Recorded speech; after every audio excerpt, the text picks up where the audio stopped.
Um, so you realize that the lecture in your format, they put skin stem cells, but in here I put epidermal stem cells. So I was specific. There's no such thing called skin stem cell because it's too complex. There's multiple populations of stem cells in skin. So but I'll just focus just on the epidermis portion, a section of the skin. And here, since you all come on time, for me, this particular lecture, exam, just MCQ. There is no structure question, there's no long question. Okay? The contribution from my part in this particular lecture, strictly MCQ. Okay? So what you need to take note is essentially what I mentioned here and also in the tutorial, the differences. Okay, some of the very obvious things I will tell you that it will not come out. Things that will not come out, I'll tell you. I mean, I know you have a lot of things to study. So the lecture content, what we're going to do today, I'll go briefly go through what is the human skin, how does it look like. Of course, most of the work on the stem cells started from mouse skin and it translates to the human skin. Then I'll go into the skin architecture. What are the terms that we use? What is the epidermis? What's dermis? What are the different regions of the skin? The parts of the hair follicle? Because all that come into play. When you look at the skin itself, there's easily about 4 to 5 different population of stem cells. So it's a pretty complex organ, unlike your liver. Right? Now, for adult epidermal stem cells, a few things that you need to pay attention. The first is this concept of labor retaining cells. LRC means cells that retain a certain dye, marker, or if we overexpress green fluorescent protein, these are the cells that retain this kind of fluorescent dye or marker for a long time. So they are called labor retaining cells. Now, there is one portion of one group of population of stem cells. That's what we call interfollicular epidermal stem cell niche. We call it EPU for epidermal proliferative unit. The second portion, the bulge stem cell niche, we call it follicular epidermal stem cells. Usually that we mark by a CD34 positive markers. And the last, we have LGR5 positive stem cells. So all of this are found in the epidermis of the skin. Yeah.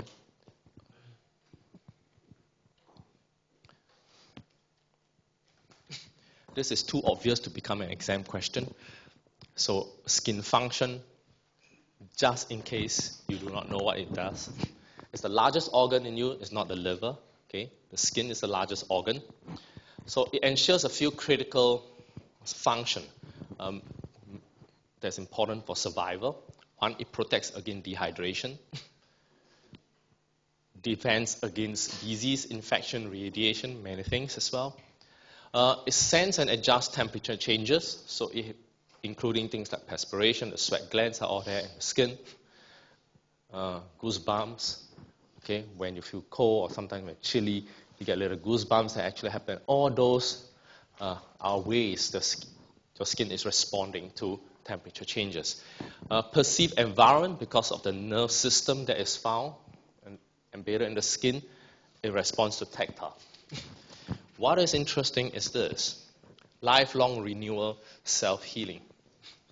So it is from the time the baby comes out, your skin is in the process of renewing itself. And it goes on until a person passes away.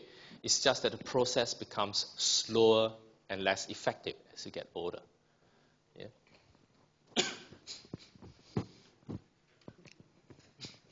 Now, the skin function and the appendages means all the necessary things that's found in the skin. Ensures few critical function for survival, as I mentioned earlier. Now, this particular movie, and those who went for the elective course will have seen this before. So this particular movie, it is an advertising commercial that is from Vaseline. So they use a naked individual, male and female, to represent cells of the skin. And they depict practically most of all the function that we mentioned earlier pretty accurately. Right? So at this point, of course, skin, so need to show some skin. Therefore, if there is some degree of, if you're just offended by looking at naked buttocks, don't look. Okay? So because in this particular, you will see quite a number, although all the strategic places are all hidden. Don't get too excited. So just pay a note how they depict the skin in terms of after injury, what happens.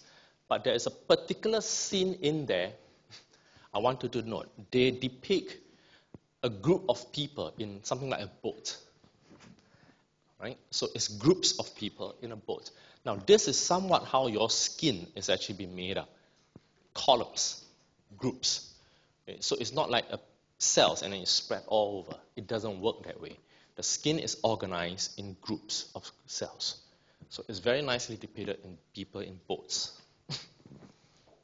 No need to copy this.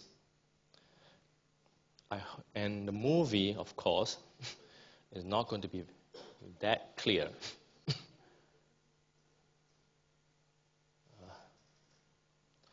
Wait a minute. Wait a minute.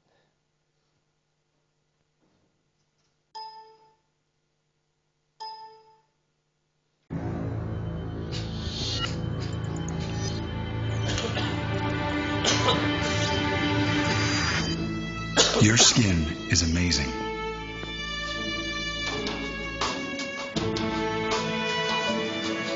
All 800 million cells of it. Your waterproof barrier. A defense against disease. How you sense and adjust to your surroundings.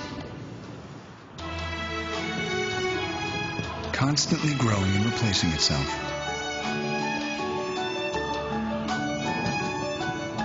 And when you're hurt, it heals itself.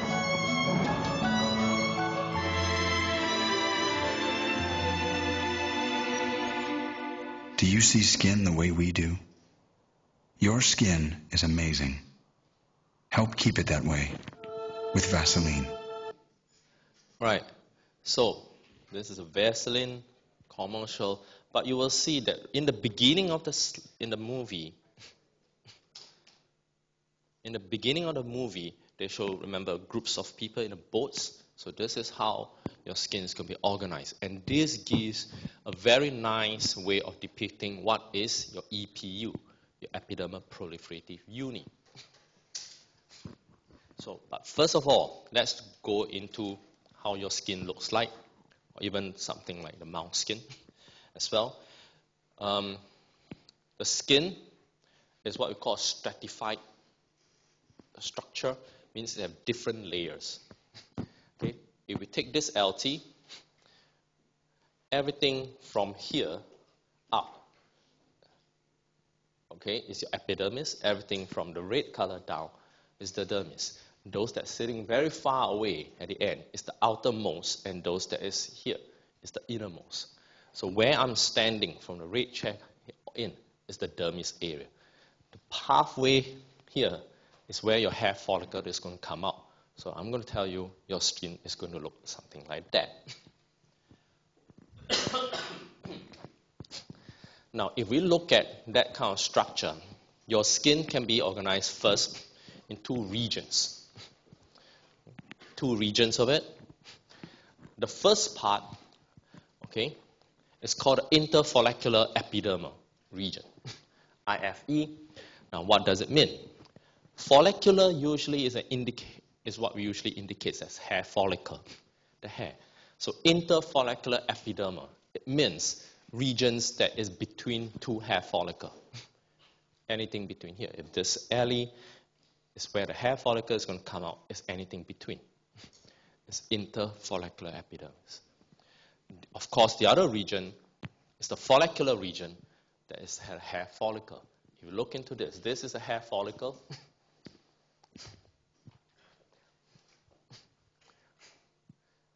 These are hair follicles. So here, in between hair follicles, in between hair follicle is IFE, and the other region is the hair follicle region. Now, as I mentioned, the skin is a thick skin. It's unlike this type of lining that you get in your stomach, in the intestine. It is what we call stratified. It is not a layer of cells. It is multi-layer. Right? Stratified. It has a stratified epithelium. So if you look into here, if you just zoom into this portion, just zoom right in, this is something that you will see. There's, from this deep pink color or deep red color here, upwards, as indicated by the white arrow, is what we call the epidermis region. Okay? If again you take the analogy of this LT, it is from everything that is from the red color here, right to the top is the epidermis. Anything below, in blue, okay, is part of the dermis. But let's look at here. There's epidermis. The whole thing below this means from the red color towards me is the dermis. Within the dermis, there is again, you can separate into two parts. The red color portion that is just adjacent to the epidermis, okay, that is the outer lining, that's a dermal papillary layer. This is the layer where you get all your hair follicle, the base of your hair follicle coming from here. That's why it's called a dermal papillary layer. Now, it is also made out of loose connective tissue, and then further deeper in, indicated by the green arrow, is called a reticular layer. Irregular connective tissue, and that contains some parts of the hair follicle that goes all the way in, and blood vessel and nerves. So you have hair follicle goes in, and it stratifies between here. Now the hair follicle I mentioned, you can see some of this in this region and in here, depending on the stage of the hair cycle. Yeah? So this is one thing that is different from mouse and human. In a mouse, the hair, the fur, when it drops off all at one time, very synchronized. In human, thank goodness you don't do it this way. Because there will be a period, if you do it, it means sometimes you will be totally bald, and then suddenly your hair will all come back at the same time.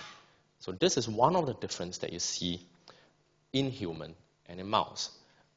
Yeah? So that's why you get it straddling between these two regions. So this is part of the skin. When we talk about skin, it includes this portion, epidermis and the dermis. There is another deeper portion that is even below the dermis.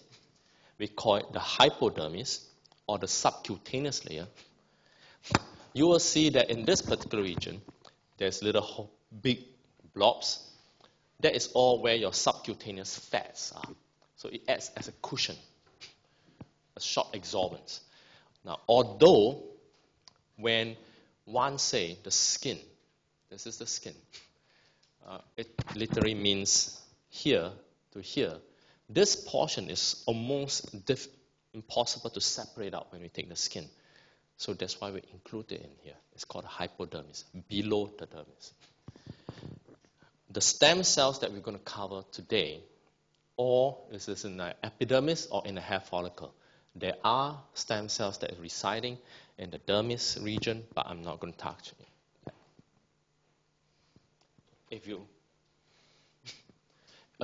zoom in further, as I mentioned, the skin, the epithelium of the skin is stratified. Not only you have different regions, right? Interfollicular epidermal regions, the hair follicle, but it has stratification.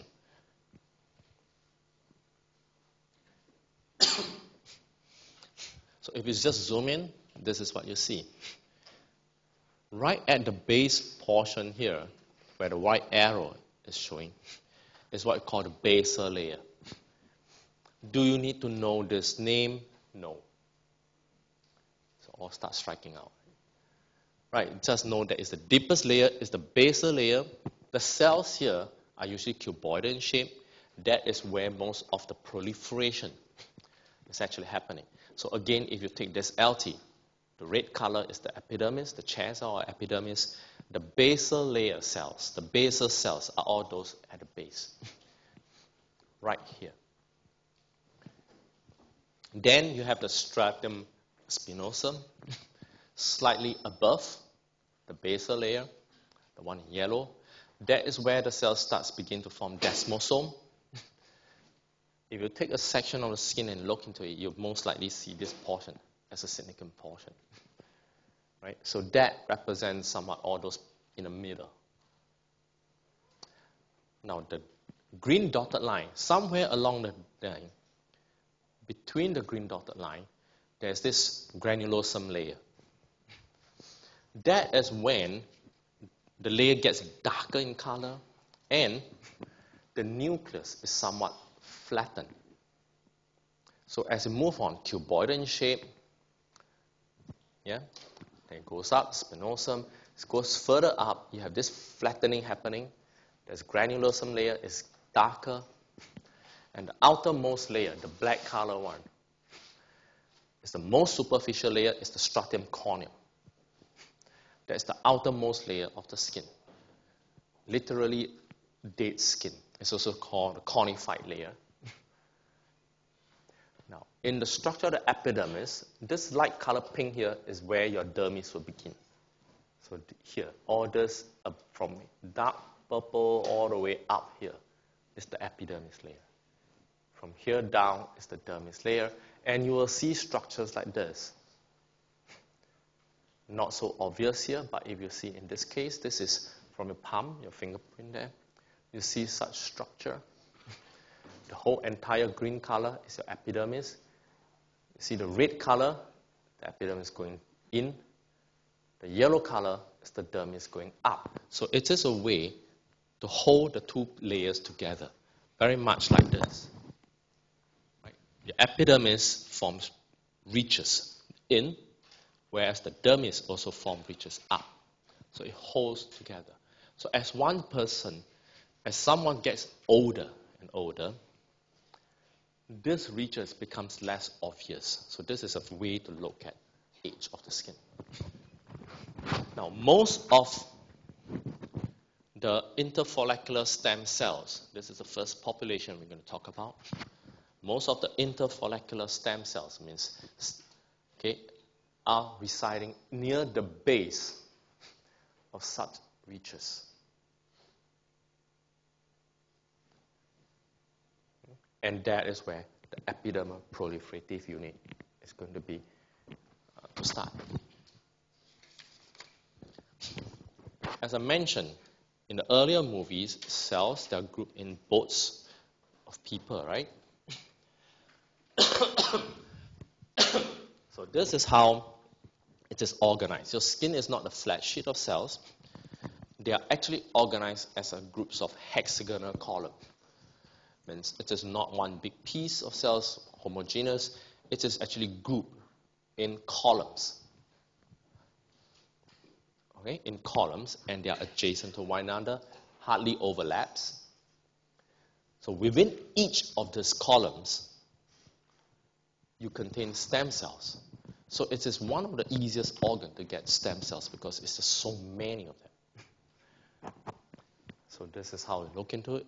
It forms column. Now this is the stratum corneum, the outermost layer. You can see this little bricks, right? This little hump here. So this is human, this is mouse. You can see the breaks happening here. Very defined column. This is from the surface, hexagonal.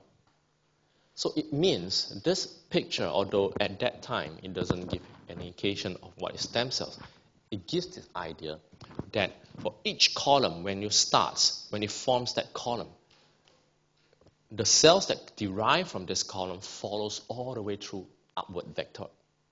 It hardly goes to the side. Okay, so it forms upwards. And as it forms, it divides and it dies. It also forms stratum corneum that is quite distinct groups. Higher magnification in that hexagonal, right in the inside, at the base, you can see groups of cells. Very much like a boat and a people, and those are some of the dividing cells. So this is, every one of this is what I call an epidermal proliferative unit. Whatever I mentioned earlier of this picture is in this slide.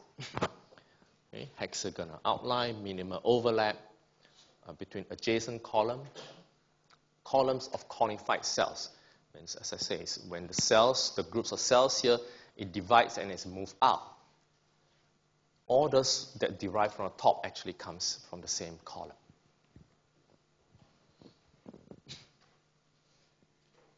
Now, this is a cartoon, very much indicating what is an EPU, epidermal proliferative unit. If you look at a hexagonal portion, there will be a group of cells in there. And this dotted line means looking at vertical groups of cells. And some of the cells here, one of this will be a stem cells and the rest are progenitor cells. They will divide, they'll move up, they'll differentiate, and they form stratum corneum. So that's why you see little groups like that, little bricks in the stratum corneum. So you have mainly in the basal layer, stem cells, division, all your progenitor cells, and as it goes up to the spinosum and the granular layer, where the cells flatten, then get conified. That is the function of cell. So it is from one unit. So this conified layer and then cell loss essentially means there's a top part of the skin that just brushed off and comes out. So an EPU, like that. This is an EPU. So every one there is an epidermal proliferating unit. This unit are found in the interfollicular region. Yeah.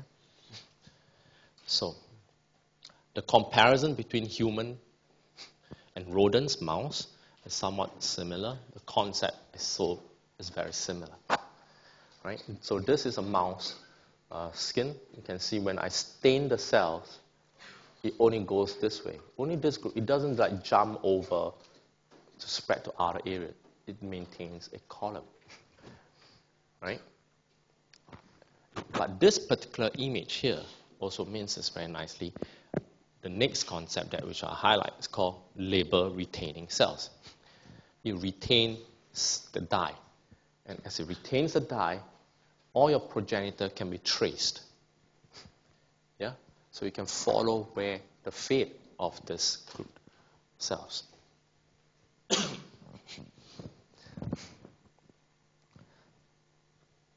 So this is a nice way to indicate EPU as well by labeling.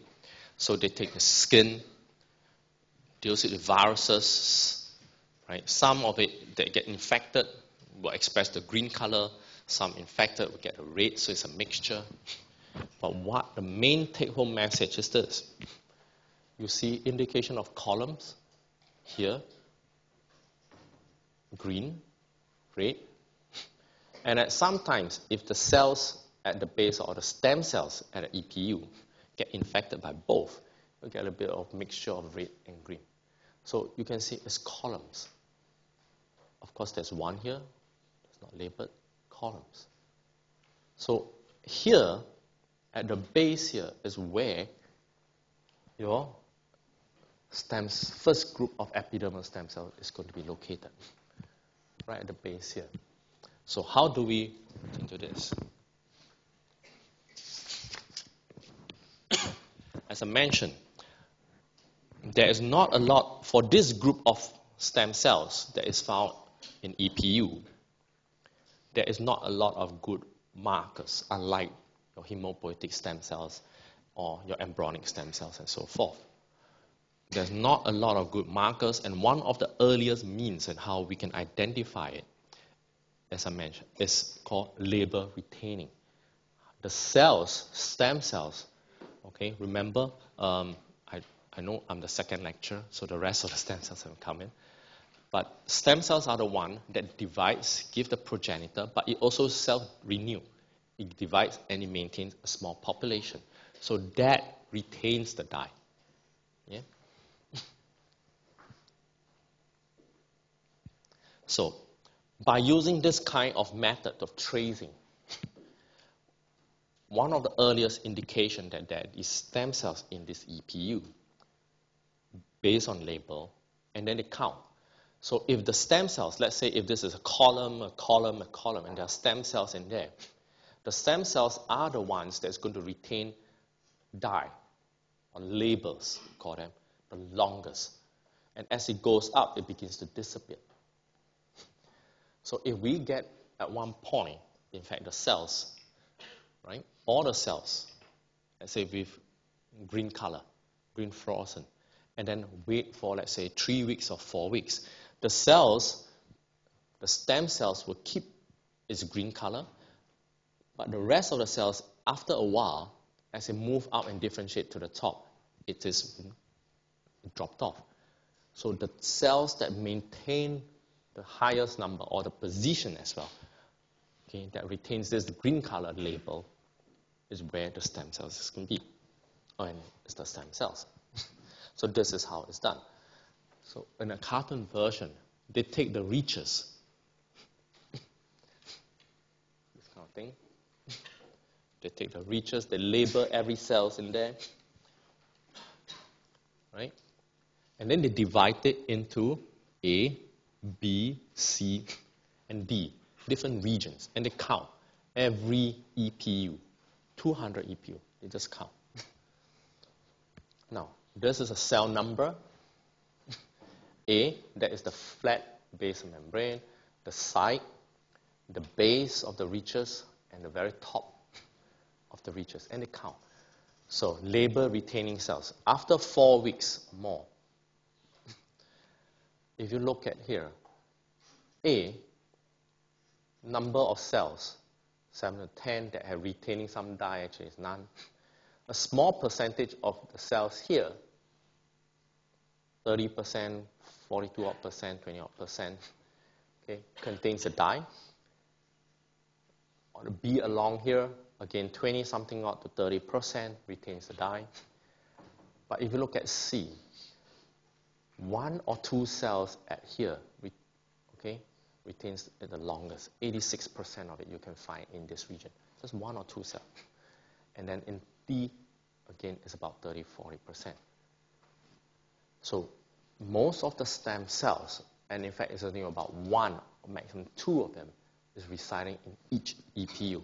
So we are quite certain now that based on the recent work, that each EPU contains 1 stem cell. And the rest are progenitor, the daughter cells, and the rest of the functional group. So if you look at the skin, there are millions of such EPUs being formed. So that's why you can get millions of stem cells. So most of the stem cells were even the earliest part of doing induced pluripotent stem cell, trying to get normal cells to become like stem cells, all started using skin. They transplant it to get skin because there's a lot of it in there. Yeah.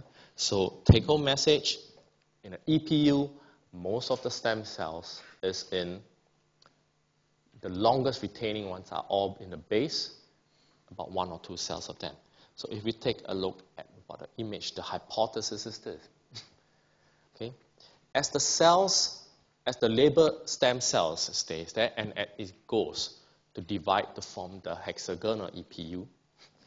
Okay, some of the cells here will divide. It can either go upwards or it can move sideways. That's why some of the cells here are labeled, move sideways and go upward. So big arrow here. So some of it comes to here and it goes up. So this is how the hypothesis is going to come about. That it is from the base, the stem cells divide, some of it move along the side, some of it just move vectorial upwards, but it retains its boundary of an EPU. So the first EPU, stem cells, is in here. So now this concept of an EPU, okay, for the past many, the people who believe in EPU is somewhat quite sad in the sense that a majority of the people working on skin or epidermal stem cell believe that this hypothesis is somewhat a bit flawed in the sense that how can you have so many stem cells in you? Plus, the second thing is they couldn't find any defined marker, right? So that was a big challenge from a different group, which I'm going to mention about their work. A different group that says that there is stem cells, but that's only found in hair follicle. The second group of population of stem cells. They say only the hair follicle contains the stem cells. And everything that you see in the interfollicular region is actually derived from the stem cells from the hair follicle. So, for example, argument is that the hair follicle is here, right? There are stem cells in there. Whatever that is in here is actually coming from my true stem cells from hair follicle. You are just progenitor, right? So that is from the other group of researchers working on it. But this idea never goes away because if the argument that the stem cells comes from the hair follicle, what happens if you have an injury in your palm? There is no hair follicle there. How does it heal? A hairless mice, no hair follicle. But when you inject it, it heals and it still has the skin. So where's that stem cells? So this is some of the strongest observation that's actually supporting this group. Right? So that group has suffered for a while until recently in September 2012, where this group, which is part of the tutorial that you read, begin to show with very strong evidence that there are stem cells in EPU and there are different populations of it. Okay? So we are going to talk about that in the tutorial classes. So this is all for EPU, okay? Because we're going to mention more about it in the tutorial. So epidermal, interfollicular region, EPU, first group of stem cells. Now, the second group of stem cells is found in the hair follicle. That has, by far, is the most popular. Okay, 60 to 80% of those people working on the skin believe that that is one of the strongest evidence there, the hair follicle. When we talk about hair follicle, we need to first go a little bit background in terms of hair follicle cycle. Your hair is not like it stays there. Once you have it, you grow forever. It cycles, it drops, it becomes shorter, lengthened. Okay, there is sometimes when your hair drops off at a certain period of the time, usually in telophase, okay, and not all the time. So if your hair starts dropping off at different parts, when it's supposed, for example, at this stage when it's supposed to start dropping off, but you see your hair dropping off at some point, means you're already, either you're getting older because your hair is dropping off, or you're suffering from some alopecia, your body is rejecting and then your hair starts dying. So hair follicle. In human, mouse, somewhat the same. It's just that the timing is more synchronized in mouse and human. It's different. So we start from anagen, catagen, telogen, three phases. Let's start from here. Your hair, anagen state. At one point, it will become shorter and it goes into the catagen phase. So how do you distinguish this? I mean, if you look at anabolism and catabolism, so that is the place where it starts elongating. That is the time where it gets shortening. So let's work. Telogen phase is the resting phase. Okay, hair follicle, a destructive phase called catagen.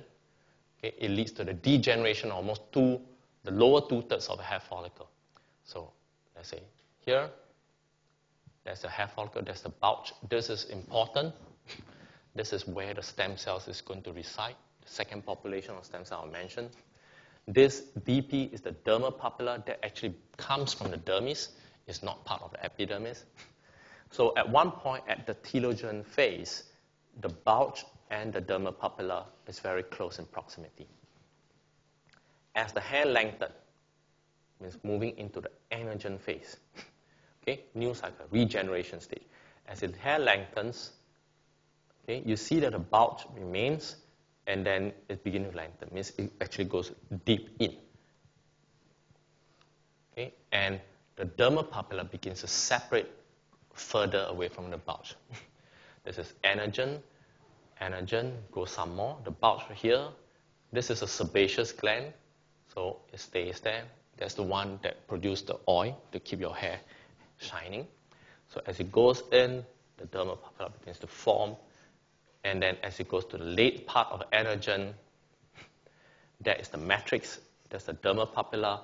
The bulge still remains here. And then the whole cycle repeats. It starts to die.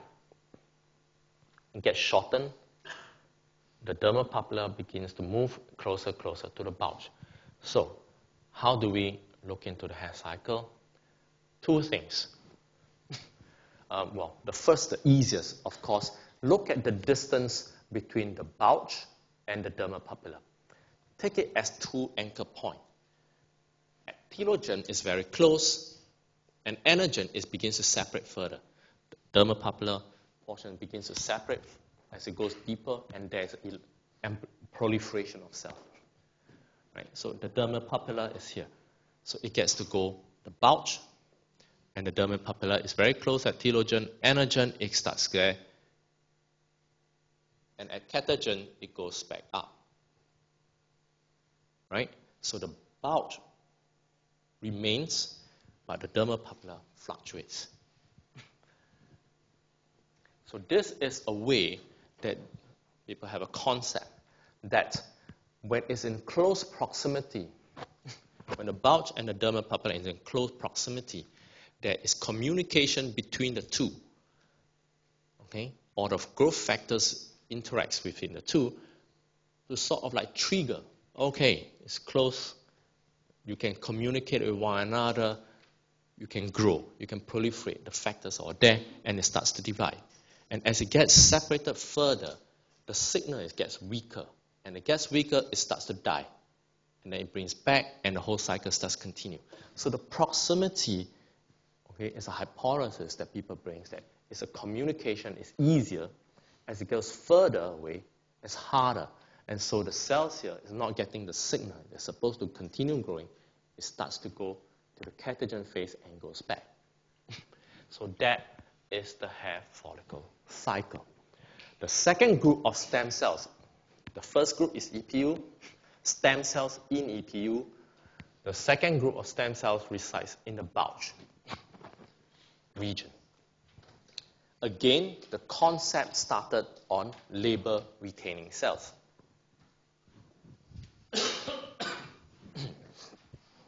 If we label the cells, now this is the actual image. This is the actual image.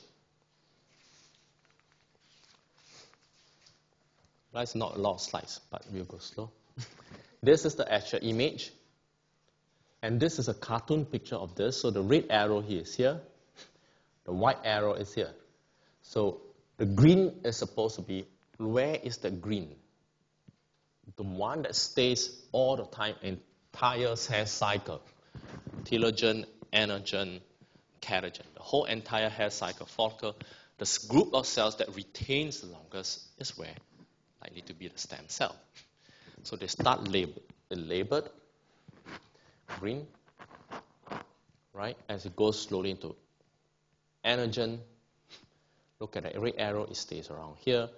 It goes elongate. That is where the dermal papilla is going to come. That's your hair. Right? So the dotted line gives you. Again, the white color indicates is this region here. The red color is here. Right? There's 2 hair follicles here. So as it goes down, that is the hair follicle, the base portion of this. The green color retains here. There's this red color that still is in here. As it goes down, you get colored here. Absolutely empty in this region. And as it goes to catagen phase, it goes back. All the cells here starts eventually gone. But this group of cells that's always right at the top, retains it throughout the whole cycle. And that group of cells, you realize, is usually just below or adjacent, just opposite or just below the subcutaneous, the sebaceous gland. That is where the bulge is. Some cells in there, groups of cells in there, are retaining the dye, the green fluorescence, as it moves, as the hair cycle goes. So the green color here, so why can't I say this is also the stem cell? Well, it only happens that you see only anagen, right? And then after that, the cell starts dying off. So it cannot be the stem cells, because the stem cell is supposed to be there. Otherwise, your hair cycle just drop off and you never get a hair again, right? So it must be always there to have this cycle. And the only one, the group of population of cells that retain that dye, is always here. So that region here coincides with called the bulge area.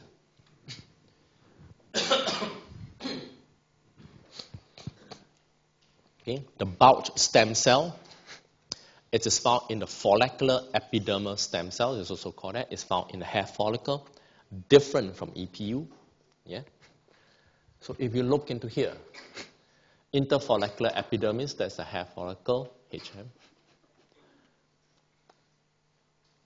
Sebaceous gland is here, all blue color, but the one that retains the dye the longest is here, the green, the bulge. Okay, the dye is histone 2B. It's called LRC. Again, LRC, liver retaining cell. It's here. Stays here longer. So the hair follicle is in here. It goes up and down. But this group is the one that retains the dye the longest. So in this, within here, as scientists, we even say, okay, this bulge region is quite big, although it looks small. So we begin to separate here into the basal, the bottom portion, the basal bulge, and the suprabasal bulge. So unlike the EPU, the simplicity is just 1 or 2 cells that give rise to the whole thing. You have the bulge that labels, and then the bottom portion of that bulge is the basal bulge. The upper portion is the suprabasal bulge. Why? Because and the good thing is this, stem cells in the bulge area have markers. So that is, again, a plus point arguing that this is a stem cell wave. Typically, you use CD34 in combination with alpha-6 integrin. So if you take the cells and you do what we call a flow cytometry of FACS, if you look at just alpha-6 integrin, I hope you know how to interpret FACS diagram. Should you have a practical class in year 2, right? Or you no? Or you totally forgot about it? Huh? Okay, you're going to see quite a number of this. Okay, so essentially very easy for those who are not clear. Take it like your XY axis. As it goes here, means alpha 6, right? Cells, as it goes here, means it gets stronger signal of alpha 6. Cells that move up get stronger signal of CD34. So if you look into here, so this group is considered low CD34, low alpha 6. That coincides with the outer root sheets. It means it's just outside here. Interfollicular region, the cells in the interfollicular regions, okay, is low in CD34, high in alpha 6. But the bulk stem cells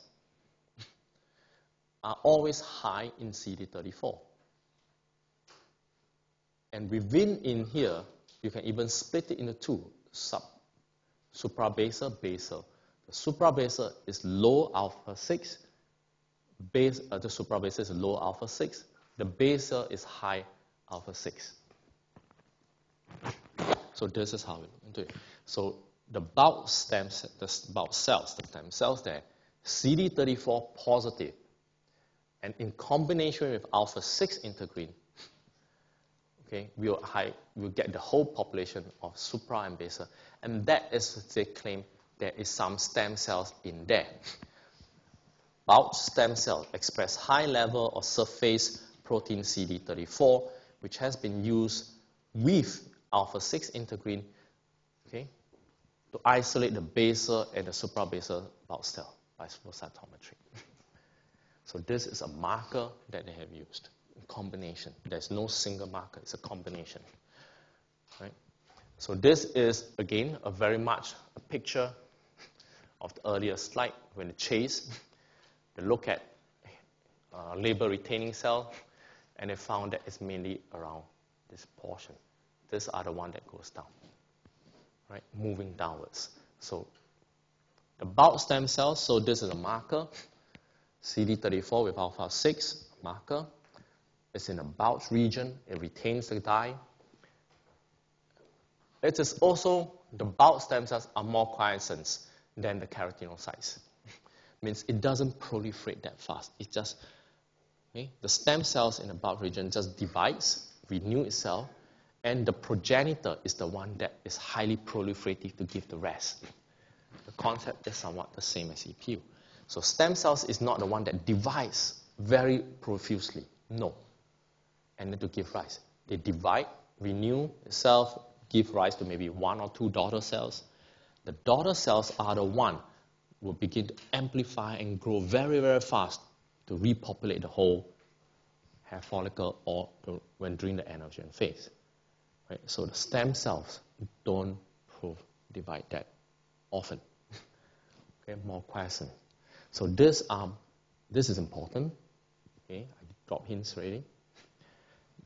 Because when we look at LGR5, the next group of population, there is such a huge contrast in terms of position and characteristics.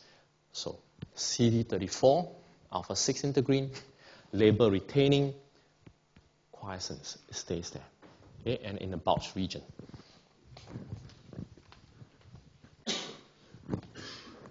Now, remember I mentioned that the EPU group of scientists and the hair follicle group of scientists say, okay, at least let's make peace.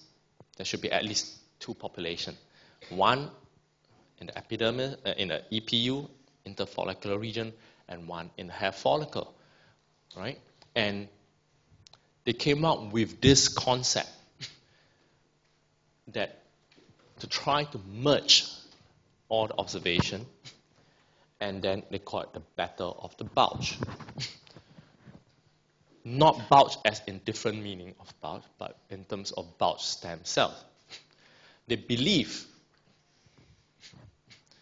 that in the hair follicle bulge, there is an ancestor stem cell, one. Okay? Self-maintaining, slow recycling, alpha 6 positive. Okay? And then that is the one that will divide or renew itself. And then at one point, it will give,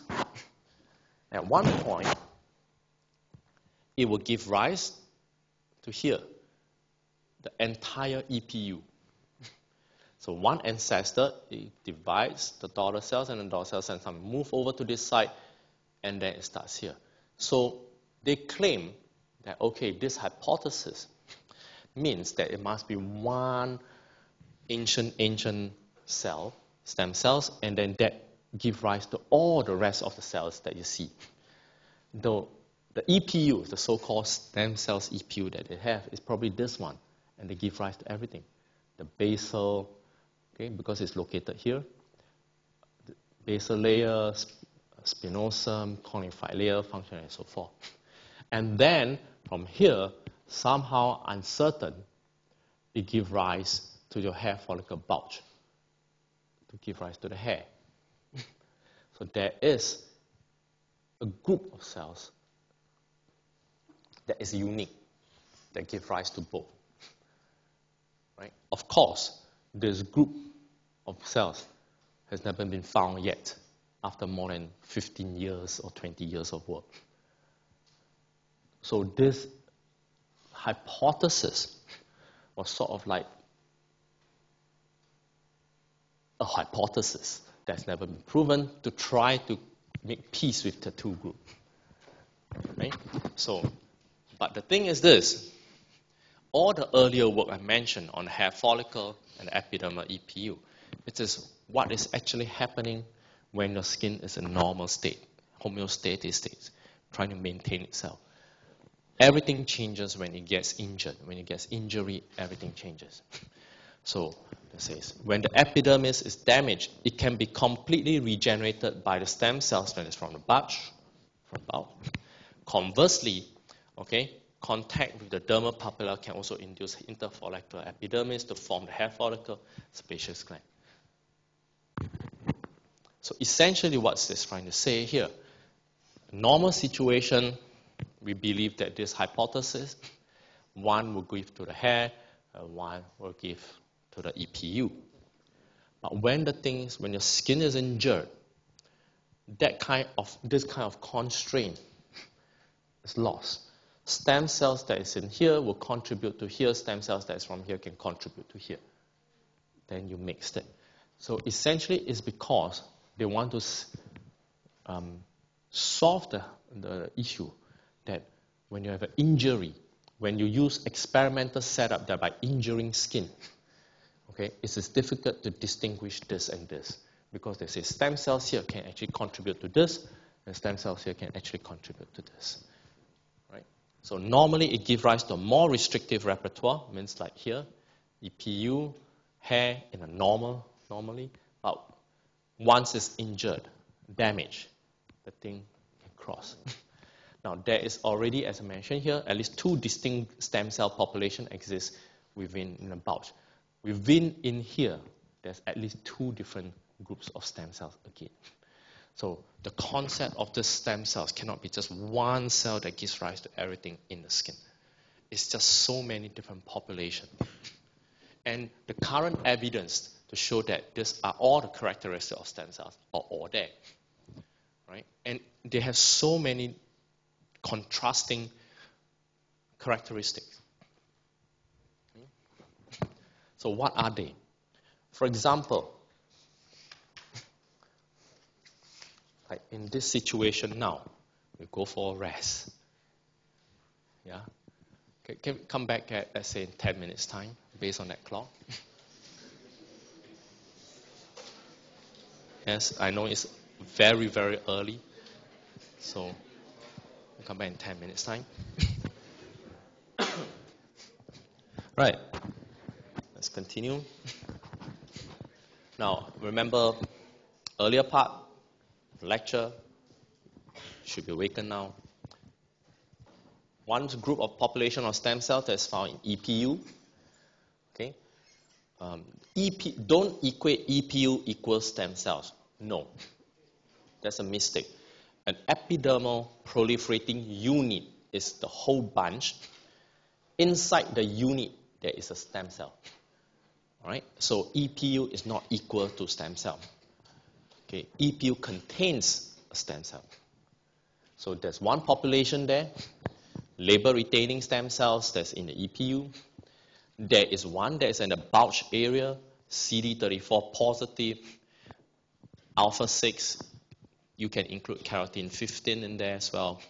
That's in the bulge area. That's important for the hair follicle portion of it, the growth. Right? So if you look at LCR, labor-retaining cells, that's mainly in the hair follicle. So it resides in the hair follicle bulge. Right?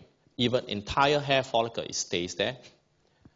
The stem cells are more quiescent than others. So they are, as I mentioned, they are the one that divides to give the daughter, and then the daughter cells are the one that proliferates profusely to give rise to the whole thing. It's characterized by CD34 surface marker, expressions of keratin 15, or alpha 6 along with it. That they are fine. So it's a combination of markers that you have to use. Retention of DNA or histone label over long period. Label retaining cells. That's the idea of it. It stays there for a long time. And what is not covered, but is Wnt and sonic hedgehog activity is absent around in the stem cells region. Now, Wnt, WNT, and sonic hedgehog activity should be covered in your second year already, right? By, I think, Kenneth, who have covered that. So I hope you remember. I'm going to talk about a third population of stem cells. The main thing about this focus of this stem cells is I want to draw to you of this idea that many of its phenotype is somewhat very different from those from the bulk stem cell. Right? For example, is the group of what I call LGR5 positive stem cell. Okay, the first thing about this, okay, so what are the differences? So this is important. LGR5 is a 7-transmembrane domain receptor that is initially identified as a Wnt TCF target gene expressed in colon cancer. So it is this group of stem cells is LGR5 positive, but it is this LGR5, it is actually regulated by Wnt. But look at the difference in the above. The bulk stem cells that we have earlier. It's supposed to be Wnt and sonic hedgehog activity absent. So this is one of the differences that we already have. So this is the Wnt target, but that is supposed to have Wnt activity absent. Now, if we look into this, the red color is where the bulk stem cells, label retaining stem cells are. So this is just usually adjacent or just below the sebaceous gland. That's here. Again, remember we are talking about hair follicle portion of it. So of course the anagen, telogen. So it is here, the bulk stem cell. These are the ones that I mentioned as part of this. Now there is this group, LGR5, that is in purple. Perhaps it's not so clear here, but it actually starts from here. This one. Here, entire thing. At anagen, it is here. Right? At telogen, it is actually here, including this here. Purple color. Now, this is just a cartoon to illustrate one. The position actually changes very nicely. Okay? LGR5, I'll show the evidence later, that unlike EPU stem cells, unlike bulk stem cells, where it stays at a particular place for a long time, LGR5 stem cells follows the hair cycle, it comes down, up, down, up. So it is circulating. Cycling is what I call. Okay? So this is really one difference. LGR5 is target of Wnt. So in the next slide, if you read the papers will give you all the sets of data in the subsequent slides. Finally, a model of what actually happens. So I'm going to bring the model up first to the first one so that you have an idea and it's easier for you to follow the pictures. So this is what is actually happening. The LGR5 positive hair follicle stem cell, the third group that we're talking about. Now, there's a summary. Telogen phase. This is a sebaceous gland. CD34, bulge, right? So at this point, the LGR5 positive, okay, is green. These are the lineage trace cells, means the progenitor of it is in blue. And so they are the progenitor, the trace, the lineage. So that is all here. Actually, some of it will overlap, with CD34 is around here. See, CD34 is here, is overlap. This is the dermal papilla, so that is part of the dermis part, not the epidermis. So as it grows longer in to the anagen phase, okay, you see this mark here. So it marks this position for you. So some of it, the whole of it will actually goes down, contributing here, and then all the LGI expressing cells are all now in this region. As it goes up, it gets weaker, right? Or in here.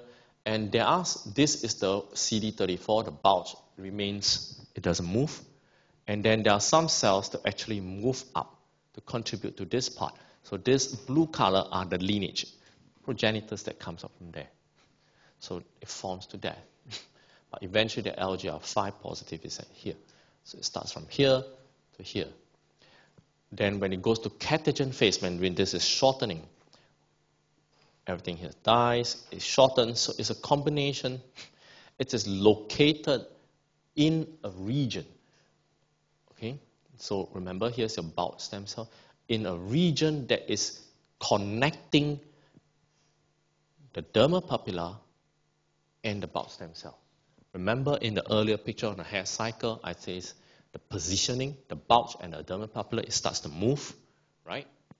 So this group of stem cells occupy that little gap in between and overlaps with the bulk stem cell, right?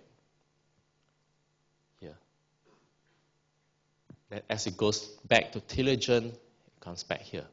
It begins to reside in here. There is a sonic hedgehog event happening that triggers the whole thing as well. So this is a summary of all the subsequent pictures in there. Now, there's a lot of pictures. If you print out in black and white, you have to look at the original picture and the papers, right? Now, in the pictures I'll show you later, I will just zoom in on those pictures that indicates this stage, this stage, this stage, this stage. Okay? And then the rest of it is for your understanding. Okay? So remember, LGR5 positive stem cell, unlike the bulge, unlike the stem cells that's in EPU, it cycles. It follows a hair follicle. So why is this group of stem cells that was isolated only a couple of years back so difficult to find? Because it's not like the typical definition of stem cells that it stays at one place. Right? It keeps on moving. So when people start seeing this, oh, it cannot be a stem cell. Right? Stem cell is supposed to reside in a place. The area where the stem cell is supposed to be in is supposed to be in the right environment for it to maintain its cell renewal. Okay, so this group of stem cells was sort of like off. It doesn't fall into that kind of definition. So at the anagen phase, if you look at the earlier slide, it'll be easier. It is located in the outer root shield, and there's no overlap between CD34 and LGI5 positive. Essentially, this is ADJ. ADJ. What it says here, okay, if you look at the actual picture, what it's trying to say is essentially in this cartoon that the LGR5 positive and the CD34 positive cells at the anagen phase are non-overlapping. So it's not the same group of cells. So this is what you're trying to figure out in these pictures. Okay, outer root sheet. Right, it's not clear here, but in the image it's actually very clear. Right, and here anagen phase. Look at only those in anagen. This is standing for CD34. It's here. Okay, but the LGR5 is actually at the bottom, the outer root sheet. So it don't overlap. So I cannot, so this is an anagen phase. There's no overlap between CD34 positive LGR5. It's evident to say that, hey, it cannot be CD34. It cannot derive from that. It's a separate population. You see that very distinctly in the anagen phase. Right? Two location. Now, at the catagen phase, means when it's shortening, it is the region that connects the dermal papilla to the bulge. Okay, BEG. B, this is a E and G. So if you look into here, this is this region. Again, if you have difficulty interpreting such images, go back to this one. It is the region connecting the dermal papilla to the bulge. That's why this image is easier for you to understand if you're not familiar with how you interpret it. Right? Essentially, it's here. It's this connecting region. If you look into here, G, right? So this is the dermal papilla. It is this region that connects it. Okay. Now at the telogen phase, this is the interesting portion. Please note. At the telogen phase, it is concentrated to the bulge. It means there is an overlap with the bulge at the telogen phase. And in fact, this is the point. This is the facts data. The facts data essentially summarize this. 80% of the LGR5 positive cells are also CD34. Means if I take a group of cells, they are all LGR5 positive. Now, 80% of this group of cells is also CD34 positive. 80%. But if I take a group of cells based on that, it is CD34 positive. Only 10% of that is LGR5 positive. So there is some degree of overlap, but this is the way this group of authors is trying to say. Maybe CD34, no, maybe I have identified the ancestor ones, because 80% of this LGR5 is CD34, but your CD34 group only represents 10%, right? So this essentially means there are some degree of overlap, but it is still fairly distinct. Yeah?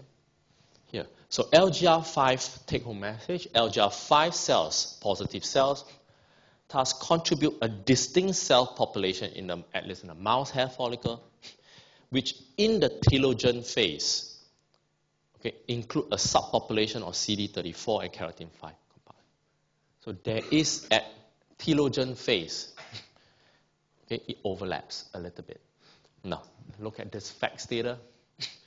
Remember, as it goes higher here, it is LGR5 positive.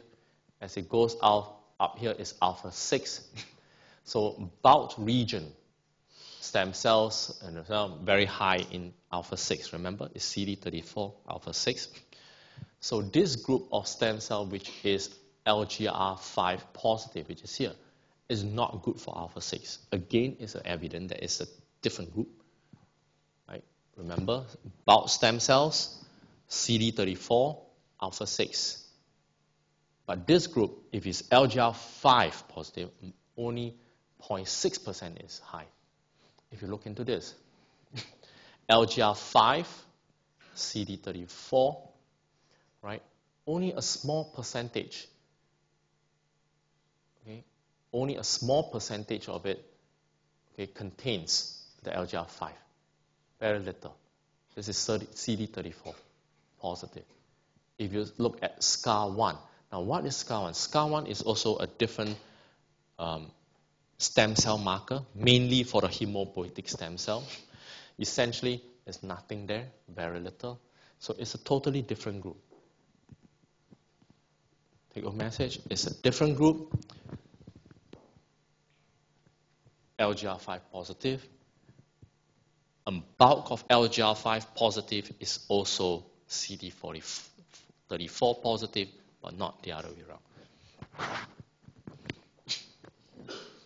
So one characteristic is cycling, differentiating of the stage. Now, remember I mentioned that the bulk stem cells and the EPU, the stem cells divide to give the daughter cells. The daughter cells are the one that proliferates very fast to give rise to the whole unit. This is different again. The LGR5 depending on the stage of the hair follicle, are very proliferative as well. So again, this is a distinct difference from our concept of that stem cells are quiescent. Now, at the telogen phase, okay, it is detected in the isthmus. The bulbs generally do not proliferate. The Ki67 is a marker for proliferation. So this is in here. So it is actually here. Okay, so this is looking for proliferation marker. So at this region, it is proliferating. At the pre to early anagen phase, means beginning of anagen phase, okay, the secondary germ area contains Ki67 positive, LGR5 positive. What does it mean? It means that when the hair follicle is going to lengthen, this LGR5 positive cells is actually proliferating because it is also has a marker for proliferation. So it is unlike the bulb stem cells and the stem cells as in EPU, right, where it is somewhat quiescent, it retains. So this is different. That the anagen phase is concentrated at the hair follicle bulb. Ki67 positive, LGI4 positive is in the outer root layer. And it formulates and it forms. When the hair follicle matures, proliferation stops. So this is in E and F. Here, Ki67 is in here. Okay, here, in the bulb, and in the outer root sheath. So the take-home message is, it is different. If this group of stem cells, FGR5, okay, 80% of it, also CD34, it oscillates depending on hair follicle growth, and it is unlike the bulb stem cells and the stem cell EPU. It's not that quiescent. It is actually at different stage, at anagen stage, it's actually quite proliferative. The LGR5 cells proliferate in response to anagen induction and is distinct from the label retaining cells that retains only BRD, means it stays there. Now, but all this can mean, say, hey, the argument is always, well, if your LGR5 positive cell is so special, maybe it is not stem cells, because stem cells worldwide, many people have accepted that it is less quiescent and so forth. Right? In label retaining, it shouldn't proliferate that fast. Have you identified a wrong group? Maybe you are just identifying the progenitor, right? Just the progenitor cell, but not the true stem cell. Maybe that's what you have. That's why it oscillates and it proliferates. Yeah? So that was the strongest in terms of the argument against this group of finding. So this group of scientists did one major experiment, which is in the next slide, and that creates one among the strongest evidence. They say if your definition of a stem cell is such that that stem cells, if I put it in, is able to repopulate and give me back the whole entire structure, that is your definition of it. One of the best definition of stem cell, right? If I take a stem cells from liver, from brain, I put it back, it's supposed to regenerate and give me the whole entire population of that organ as well. So this is exactly what they did. They took the stem cells, the LGR5 positive stem cell, and they tried to make a hair. Now, from the science point of view, this is very strong evidence. But from the company point of view, this is like, I can now grow hair with just implanting such stem cells. So let's look at what they did. And they also did a very interesting experiment, okay? They used to prove that it is, now you have to do all this in animals, right, in mice. So to prove that it is not just, okay, I have to remove the hair and then start doing everything. To prove that it is really a stem cells that can regenerate the whole hair follicle, they took LGR5 positive stem cells from rat. So the LGR5 positive stem cells from rat, they took the rat stem cells and they put it in the mouse. So theoretically, it based on the hypothesis of the evidence that LGR5 is indeed a stem cell, the hair that is being produced in the mouse should have all the characteristics of a rat's hair. Thicker, longer, things like that. And this is, again, exactly what they did. And even a different color, right? So this is exactly what they did. Here. I'm just going to show a little bit here. So if they take a LGR5 positive cells and implant it into a hairless mice, the mice have no hair. Okay, this is the number of hair. So they actually take two fundamental properties of adult stem cells. One, it must be able to regenerate my whole organ. And second, that after it cannot be just there for one time, then it dies. It must be able to sustain it for a long time, which means, okay, it must regenerate the whole organ, plus it must be able to go through the whole entire hair cycle again and again and again without losing it. Right? That's the stem cells, the most fundamental of it. So they prove it to that point. So they took a few groups of so-called stem cells. They took a LGR.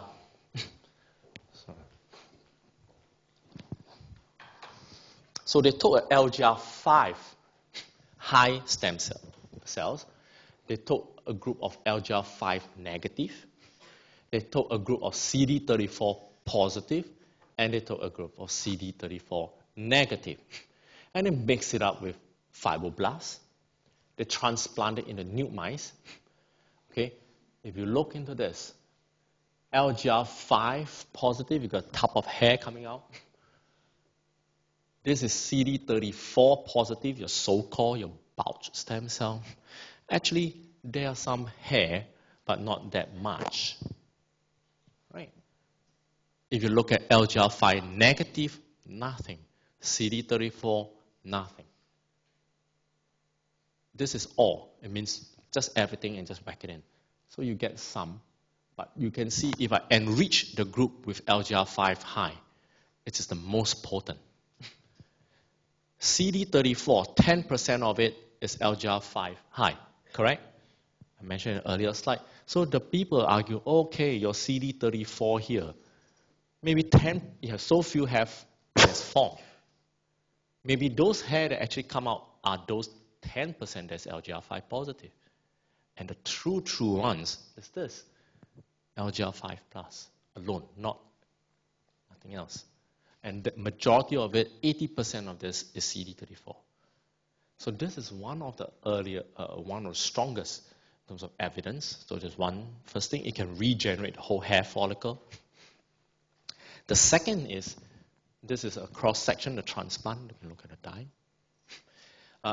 It's just not forming the outer sheet. It actually forms all the layers of the whole hair. Okay? The hair follicle, cuticle, the Hux layer, Hens layer, all of this can be found. The hair follicle from the LGR5 cells contains all the major cellular layer. The outer root sheath is K5 positive Huxley cells, Hens cells, companion cells, inner root sheaths, and the hair shaft and the cuticle.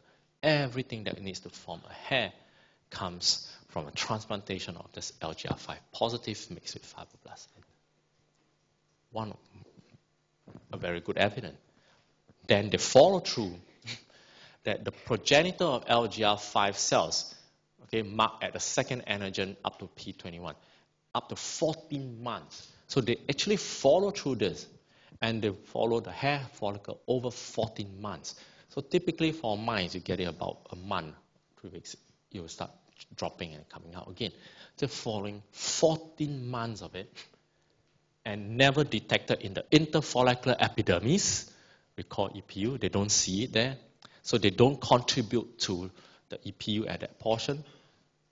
But remember the hypothesis, better of the bulge, under normal, this stays within its niche.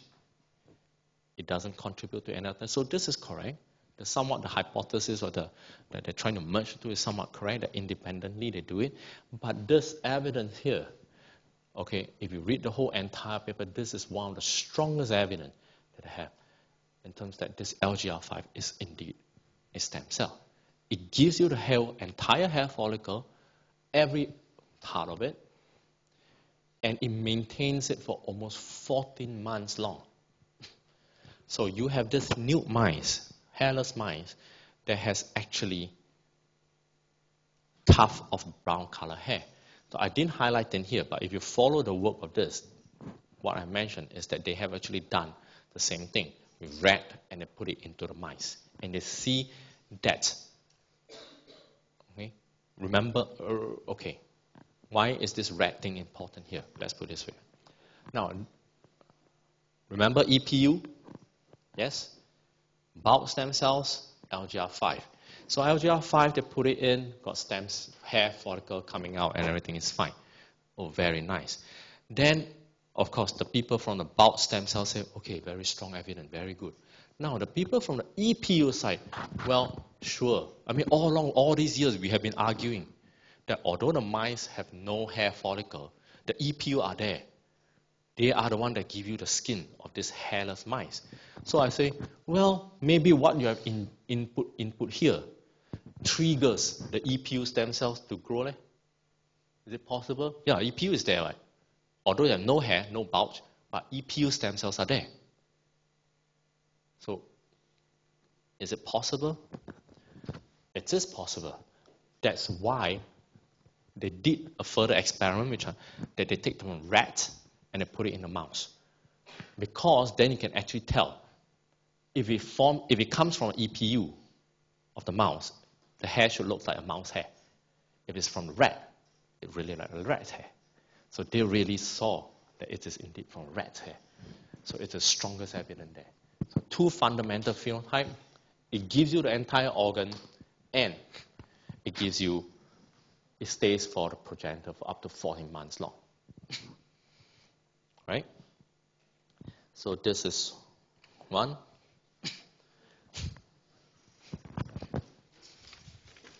Two more slides, that's all. Now, you remember, if you look at the difference between the CD34 label, not LCR, LRC, please. This LRC, label retaining cells, LRC. CD34 LRC, and the LGR5 positive stem cells versus look at the two spots, the difference. So I highlight those in red. Okay, CD34, LGR5, TCF, there's a Wnt signaling is high.